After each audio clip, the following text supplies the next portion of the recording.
Hello friends, अभिज्ञान classes में मैं आप सभी का एक बार फिर हार्दिक स्वागत करती हूँ। आई होप सो आप बहुत अच्छे होंगे और अच्छे से पढ़ाई कर रहे होंगे। चलिए फिर आज का लेक्चर स्टार्ट करते हैं। प्रश्न नंबर 111, हिंदी का प्रथम महाकाव्य किसे माना गया है? तो हिंदी का प्रथम महाकाव्य ऑप्शन बी पृथ्वीराज रासो को माना गया है। आइए व्याख्या देख लेते हैं। पृथ्वीराज रासो को हिंदी का प्रथम महाकाव्य माना गया है। यह आदिकालीन रचना है और इसके रचयिता चंद्रवरदाई हैं। खुमान रासो एवं बीसलदेव रासो भी आदिकालीन रचनाएं हैं। इनके रचयिता क्रम से दलपति विजय एवं नरपति नाले हैं। कामायनी छायावादी कवि जयशंकर प्रसाद द्वारा रचित महाकाव्य है। चलिए नेक्स्ट प्रश्न देख लेते हैं।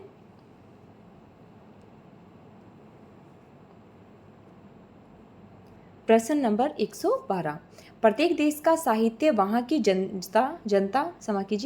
जनता की चित्रवृत्ति का संचित प्रतिबिंब होता है। तो यह बहुत ही प्रसिद्ध कथन है। यहाँ पूछा गया है यह कथन किसके द्वारा कहा गया है? तो यह कथन आचार्य रामचंद्र शुक्ल जी के द्वारा कहा गया है। चलिए व्याख्या देख लेते हैं।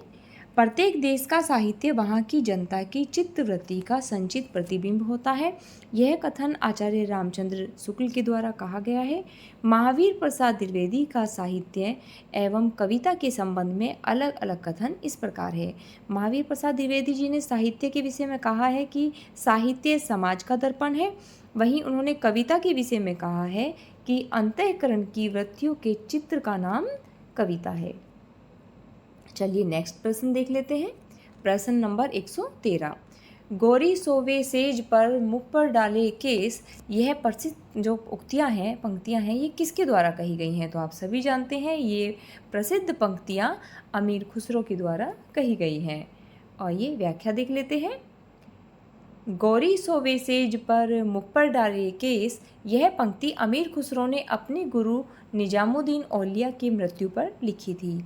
डॉक्टर रामकुमार वर्मा ने अमीर खुसरो को अवधी भाषा का प्रथम कवि माना है। चलिए प्रश्न नंबर 114 देख लेते हैं।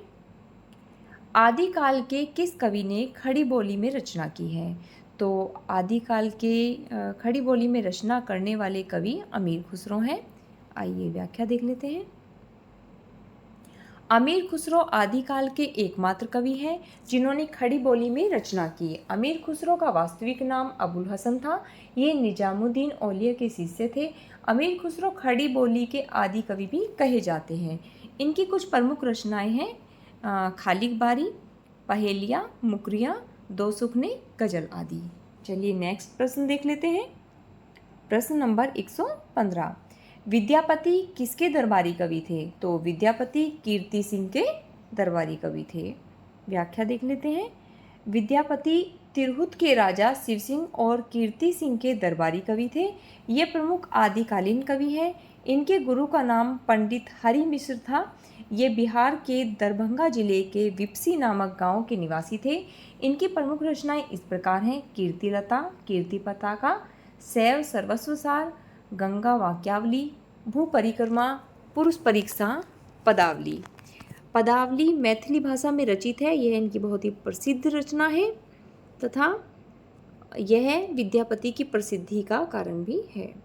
बच्चन सिंह ने विद्यापति को जातीय कवि कहा है। चलिए नेक्स्ट प्रश्न देख लेते हैं। प्रश्न नंबर 116, इनमें से कौन सिद्धों तथा नाथों की सूची में उभयनिष्ठ है? तो इसमें सरहापाद जो है वो सिद्धों एवं नाथों की सूची में उभयनिष्ठ है। सरहापा को हिंदी का प्रथम कवि माना जाता है। इन्हें सरोज वज्र, राहुल भद्र आदि नामों से भी जाना जाता है। सिद्धों में सबसे पुराने सरहापाद हैं। इनके लिखे 32 ग्रंथ बताए जाते हैं जिनमें दोहा कोश आदि प्रसिद्ध हैं। प्रश्न नंबर 117, आलाखंड नाम से प्रसिद्ध रचना कौन सी है? तो आलाखंड नाम से प्रसिद्ध रचना परमाल रासो है।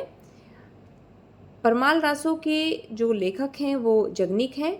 परमाल रासो आला उदल नामक 2 वीर सरदारों की वीरता का वर्णन इसमें मिलता है। आलाखंड को सर्वप्रथम सन 1865 ईस्वी में फर्रुखाबाद के तत्कालीन जिलाधीश चार्ल्स इलियट ने प्रकाशित कराया था। चलिए नेक्स्ट प्रश्न देख लेते हैं। प्रश्न नंबर 118, चंद बरदाई किस राजा के दरबारी कवि थे? तो चंद बरदाई पृथ्वीराज रासो के दरबारी कवि थे। रीतिकालीन कवि बिहारी लाल जयपुर के राजा जयसिंह के दरबार में थे और चंद बरदाई ने ही पृथ्वीराज रासो की रचना की। चलिए नेक्स्ट प्रश्न देख लेते हैं। यहाँ एक कथन दिया गया है, आध्यात्मिक रंग के चश्मे आजकल बहुत सस्ते हो गए हैं। उन्हें चढ़ाकर जैसे कुछ लोगों ने गीत गोविंद के पदों को आध्यात्मिक संकेत बताया है, वैसे ही विद्यापति के इन पदों को भी। तो शुक्ल जी की जो उक्त कथन है उसका क्या आशय है? यहाँ ऑप्शन नंबर सी आपका सही हो जाता है। विद्यापति के पद अधिकतम श्रृंगार के ही हैं।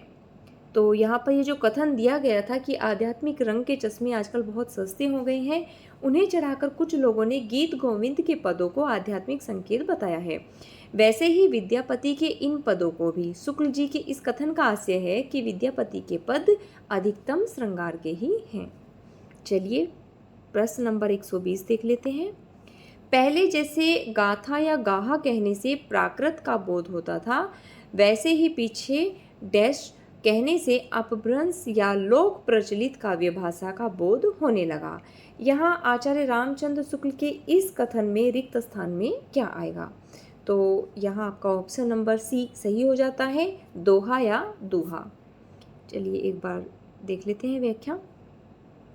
पहले जैसे गाथा या गाहा कहने से प्राकृत का बोध होता था, वैसे ही पीछे दोहा या दूहा कहने से अपभ्रंश या लोक प्रचलित काव्य भाषा का बोध होने लगा। तो चलिए आज का ये लेक्चर यहीं समाप्त करते हैं। आपको अगर ये लेक्चर अच्छा लग रहा है तो इसे लाइक और शेयर कीजिएगा, इस चैनल को सब्सक्राइब कीजिएगा। Thanks for watching.